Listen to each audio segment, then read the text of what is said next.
الرجیم بسم اللہ الرحمن الرحیم الحمدللہ رب العالمین الصلاة والسلام علی خیر خلق اشرف الانبیاء والمرسلین ابی الزہرا ابی القاسم محمد صلی اللہ محمد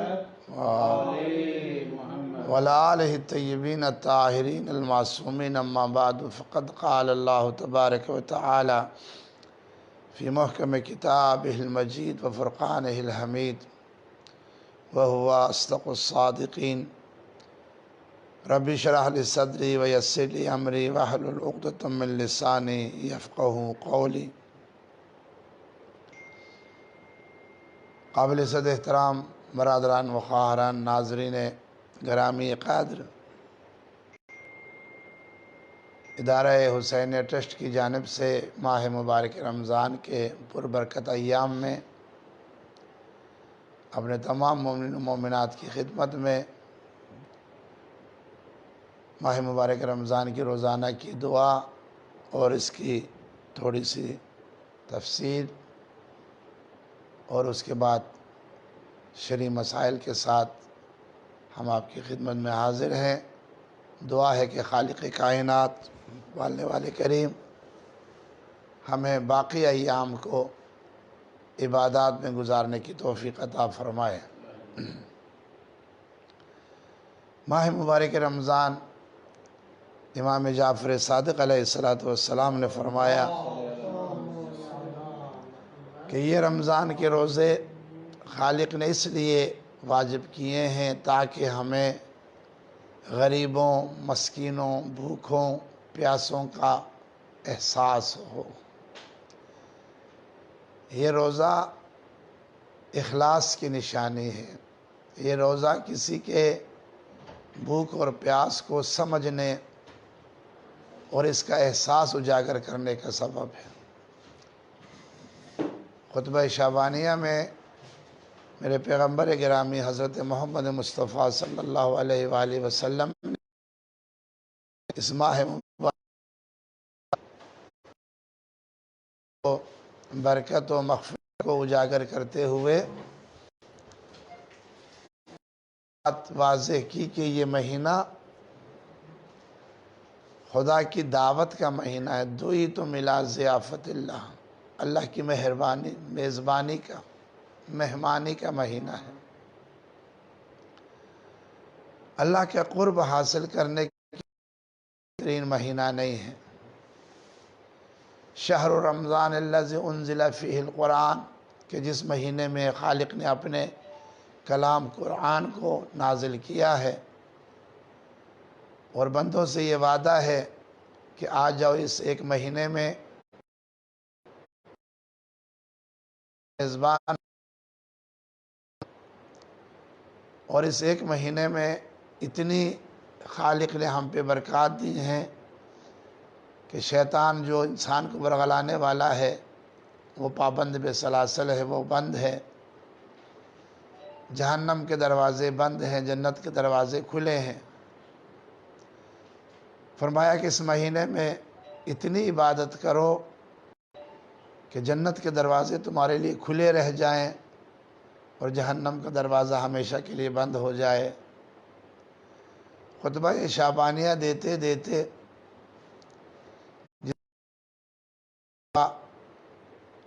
میرے نبی مکرم نے بیان فرمایا تو اس محفل میں علی بن ابی طالب علیہ السلام نے ایک سوال کیا، ما افضل الاعمال فی هذا الشہر، کہ یا رسول اللہ اس مہینے میں بہترین عمل کیا ہے؟ فرمایا یا علی، اس مہینے میں بہترین عمل الورع عن محارم اللہ، گناہ سے بچنا بہترین عمل ہے۔ یہ جملہ بڑا چھوٹا سا ہے لیکن عمل بڑا مشکل ہے۔ بچ جانا اس مہینے کا بہترین عمل ہے۔ تو اس ماہ میں برادر کوشش کرے، بڑی تیزی سے یہ رمضان گزر رہا ہے، نہ جانے اگلے سال اگلے لحظے ہمیں یہ راتیں یہ ساعتیں ہمیں نصیب ہوں یا نہ ہوں۔ تمام سامعین محترم میں شکر گزار ہوں، ہمارے سننے والے برادران و خواہران جو اپنے خیالات کا اظہار بھی فرماتے ہیں۔ میری دعا یہ ہے کہ خدا بندہ ہمیں باقی ایام میں گناہوں سے بچنے کی توفیق عطا فرمائے۔ ماہ مبارک رمضان 5ویں دن کی دعا۔ بسم اللہ الرحمن الرحیم۔ اللہم اجعلنی فیہ من واجعلنی فیہ من عبادک الصالحین القانتین واجعلنی فی اولیائک المقربین برأفتک یا ارحم الراحمین۔ ہم آج اللہ سے کیا مانگ رہے ہیں؟ واجعلنی فیہ من المستغفرین۔ خدا آج کے دن میں اس ماہ مبارک کی پربرکت ایام میں خدا مجھے استغفار کرنے والوں میں قرار فرمائے۔ وَجَعَلْنِي فِيهِ مِنْ عِبَادِكَ الصَّالِحِينَ الْقَانِتِينَ۔ خدا بندہ آج کے دن میں اپنے نیک صالح اطاعت کرنے والے بندوں میں تو مجھے قرار فرما۔ وَجَعَلْنِي فِيهِ مِنْ أَوْلِيَائِكَ الْمُقَرَّبِينَ۔ خدا بندہ آج کے دن میں اپنے مقرب دوستوں میں سے تو مجھے قرار فرما۔ برأفتک یا ارحم الراحمین۔ اے اپنی مہربانی سے اس سب پہ سب سے زیادہ ارحم الراحمین رحم کرے تو آج ہمیں استغفار کرنے والوں میں قرار فرما۔ آج کی دعا میں ہم سب سے پہلے استغفار کی توفیق مانگ رہے ہیں۔ یاد رکھیے گا، توفیق سلب نہ ہو۔ جوانی توفیق ہے، فرصت توفیق ہے، رمضان کے ایام توفیق ہیں، یہ سلب ہو جائیں۔ اور سب سے بدترین کیا کہ توبہ سلب ہو جائے۔ جیسے میں نے کل آپ کی خدمت میں عرض کیا کہ جو روزہ ہی نہ رکھ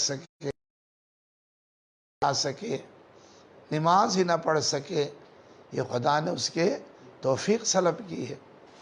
آج آپ خدا کی درگاہ میں توفیق سلب نہ ہو، خصوصاً استغفار کی، توبہ کی، تو آئیں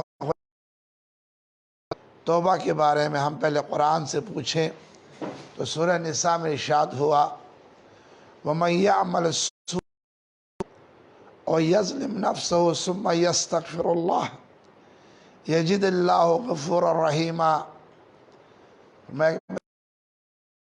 شخص کوئی برا کام کرے یا اپنے اوپر ظلم کرے، پھر وہ خدا سے مغفرت طلب کرے تو وہ خدا کو بخشنے والا اور مہربان پائے گا۔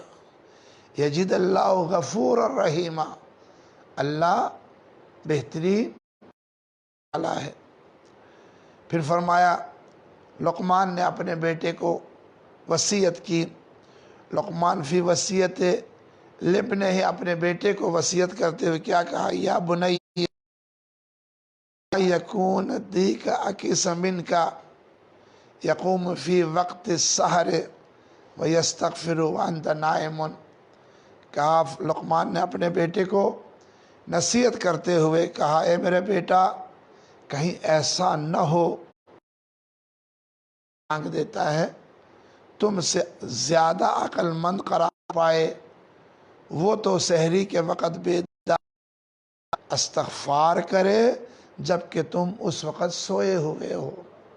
یعنی مخلوق انسان کے علاوہ باقی شجر بھی، حجر بھی اور خصوصاً پرندے بھی خدا کی درگاہ میں استغفار کرتے ہیں۔ آپ نے دیکھا کہ صبح کے وقت میں ہمارے درختوں میں چڑیاں اگر چہچہاتی ہیں تو وہ خدا کی حمد بھی کرتی ہیں اور استغفار بھی کرتی ہیں۔ اور انسان نہ ہو پرند خدا کی درگاہ میں حاضر ہو جائیں اور ہم سوئے نہ رہ جائیں۔ پیغمبر گرامی نے فرمایا خیر الدعا الاستغفار، بہترین دعا استغفار ہے۔ پھر فرمایا خیر العبادہ الاستغفار، بہترین عبادت استغفار ہے۔ فرمایا اکثر من استغفار فإن لم يعلمكم الاستغفار الا هو يريد ان يغفر لكم، پیغمبر نے فرمایا زیادہ استغفار کیا کرو کیونکہ خدا نے تمہیں استغفار دی ہے تاکہ وہ تمہیں معاف کر دے۔ برادران، یہ تینوں فرمان میرے نبی مکرم کا کہ استغفار مومن کی علامت ہے، استغفار کرنے والے کو اللہ پسند کرتا ہے۔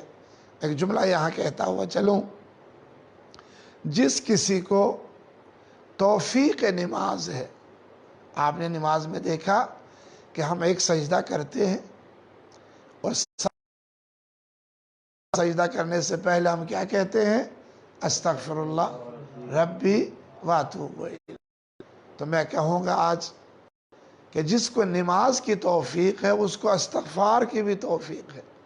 جو نماز نہیں پڑھتا، جو خدا کی درگاہ میں سر بسجود نہیں ہوتا، اس سے جیسے کل کی طرح نہ نعمتوں کا شکر ادا کرنے کی توفیق ہے اور نہ ہی خدا کی درگاہ میں استغفار کی۔ امام جعفر صادق علیہ السلام نے فرمایا سبحان اللہ، جب بندہ گناہ کرتا ہے تو صبح سے رات تک اس کو مہلت دی جاتی ہے، اگر اس دوران وہ استغفار کر لے تو وہ گناہ اعمال میں نہیں لکھا جاتا۔ وہ کریم وہ رحیم ہمارے گناہوں کو بخش دینا چاہتا ہے۔ فرمایا کہ پیغمبر نے فرمایا من اکثر الاستغفار جعل اللہ من کل ہم فرجا ومن کل ضیق مخرجا۔ پیغمبر نے فرمایا جو شخص زیادہ استغفار کرے خدا اس کے لیے ہر غم اور تنگی کے وقت میں کشائش قرار دے گا۔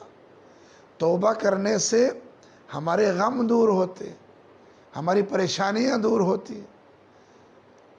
روزہ داران محترم، میرے بہت ہی سامعین ناظرین محترم، اگر تسبیح ہے تو کثرت سے استغفار کریں۔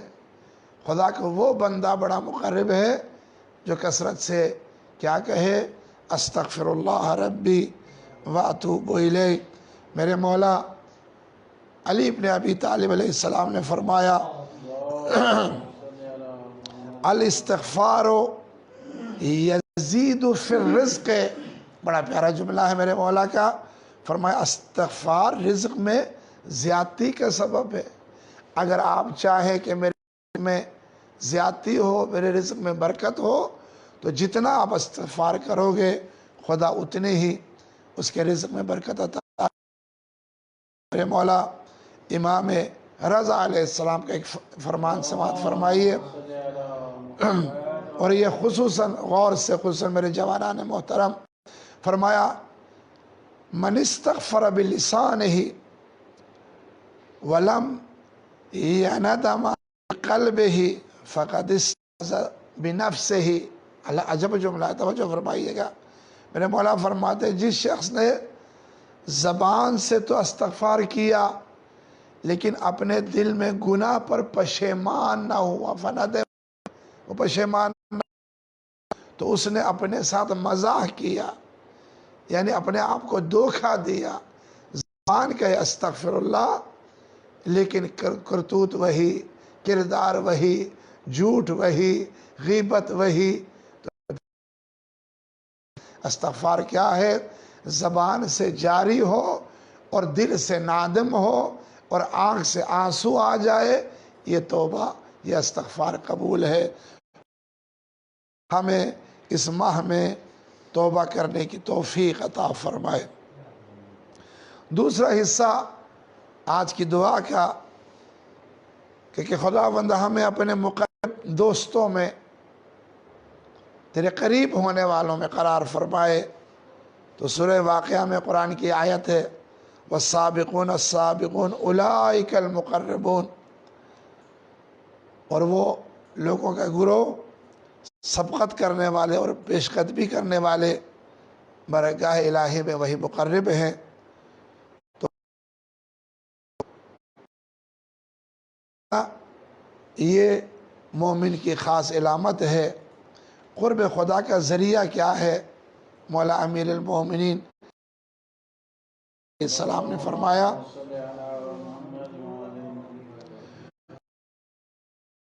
اچھا اخلاص اور حسن یقین لازم ہے، کیونکہ یہ دونوں مقربین کی بہترین عبادت ہے. یعنی کہ جتنا آپ کے عمل میں اخلاص ہوگا، دکھاوا نہ ہو، خلوص سے آپ کام کریں. ہمیں افسوس ہوتا ہے کہ آج کل لاک ڈاؤن کی وجہ سے غریب تر ہو رہا ہے. میرے اور آپ کے دسترخوان سجے ہیں. میں اس آج کے درس کے ذریعے التماس کروں گا کہ آپ اپنے محلے میں ضرور ایک دفعہ ہمسائے کا گھر ضرور دیکھیں کہ آپ کے دسترخوان سجا، وہاں ایک وقت کی روٹی بھی نہ ہو. اور کچھ لوگ اپنے عمل کو اخلاص نہ ہونے کی وجہ سے اس کا کوئی ثواب نہیں ملتا. میں نہیں بھولتا کہ 5 کلو کا کسی میں تھیلا دیتے آٹا دیتے ہوئے کئی لوگوں نے انگلیاں رکھی تھی، سیلفی بنا رہے تھے. تو خدا کو یہ پسند نہیں ہے کہ تم کسی مومن کی اس کی بھی ایک عزت ہے، اس کا بھی کوئی ایک مقام ہے، بلکہ فرمایا کہ تم ایسے خدا کی راہ میں دو، دائیں ہاتھ دے تو بائیں ہاتھ کو پتہ نہ چلے. خداوند کریم اس عمل کو قبول کرتا ہے جس میں زین العابدین علیہ السلام نے فرمایا تم میں سے خدا کے زیادہ قریب وہ ہے جو اخلاص سے وسعت رکھتا ہے. اور مولا فرماتے ہیں بندہ خلوص نیت کے ذریعے مقرب خدا بن سکتا ہے. جس کا جتنا خلوص ہوگا اتنا ہی وہ خدا کی درگاہ میں مقرب ہوگا.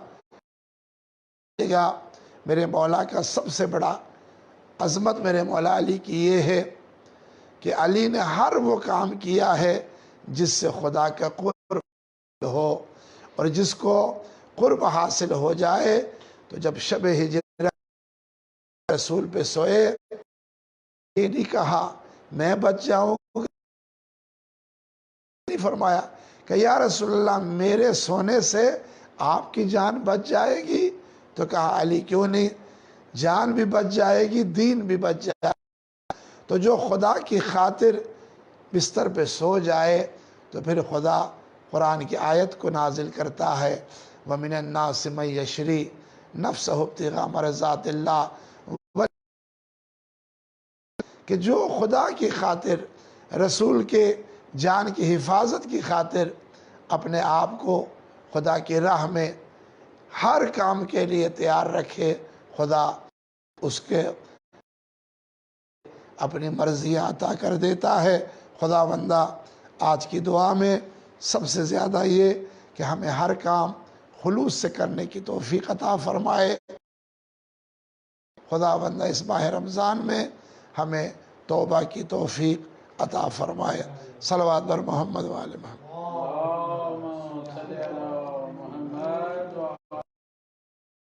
ماہ مبارک رمضان کے مسائل پہ ہم آپ سے بات کرتے ہیں روزانہ. 8 چیزیں جو روزے کو باطل کر دیتی، یہ آپ آج سماعت فرما لیں. ان میں سے کھانا اور پینا ہے.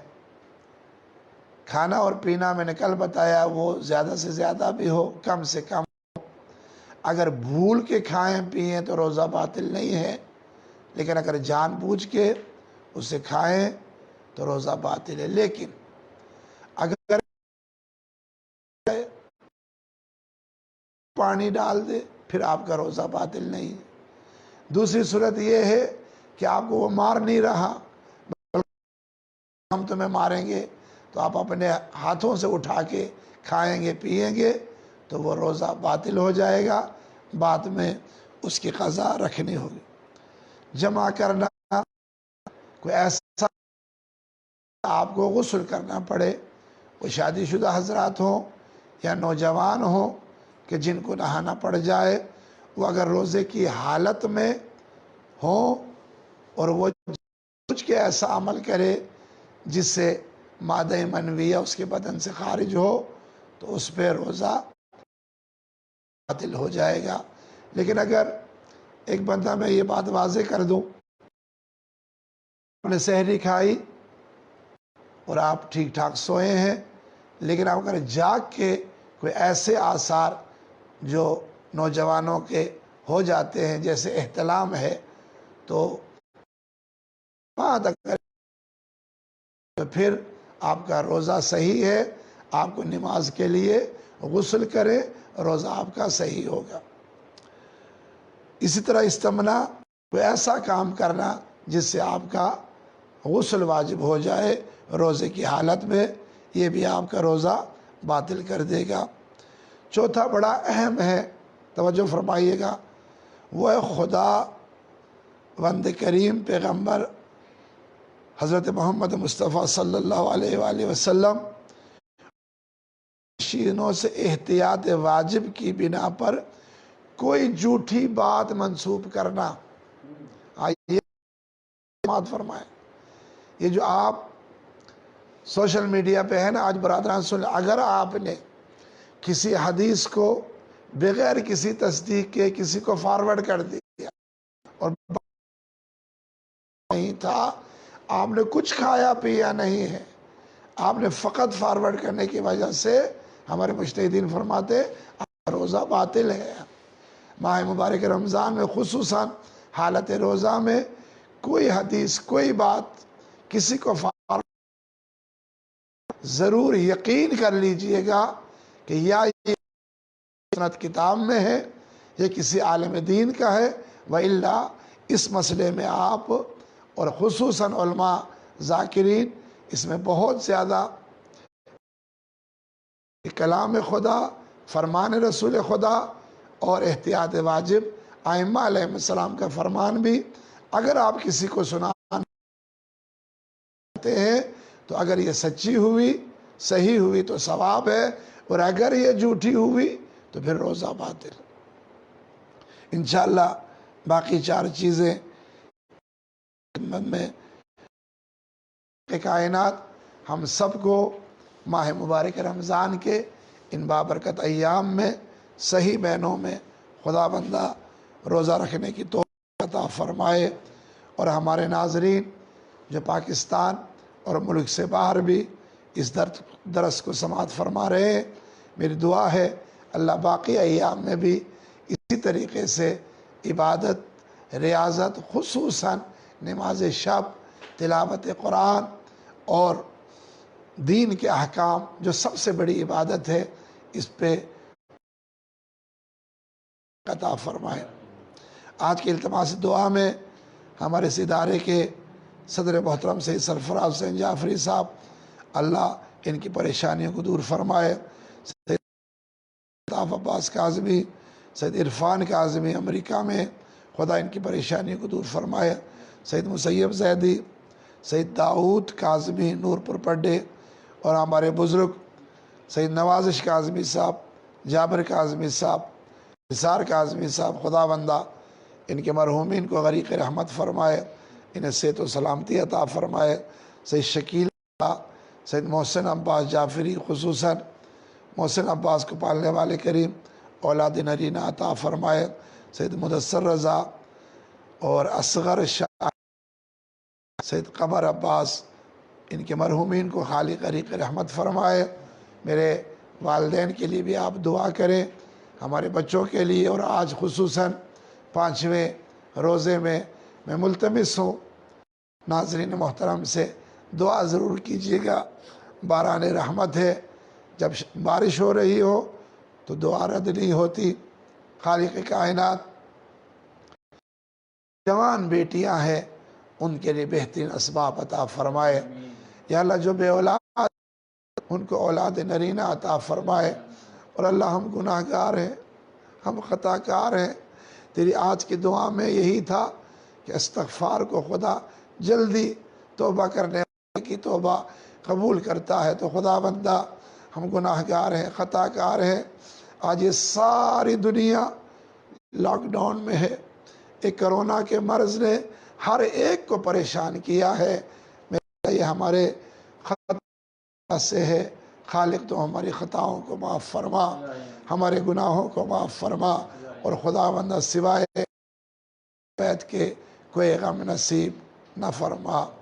والسلام علیکم ورحمۃ اللہ وبرکاتہ۔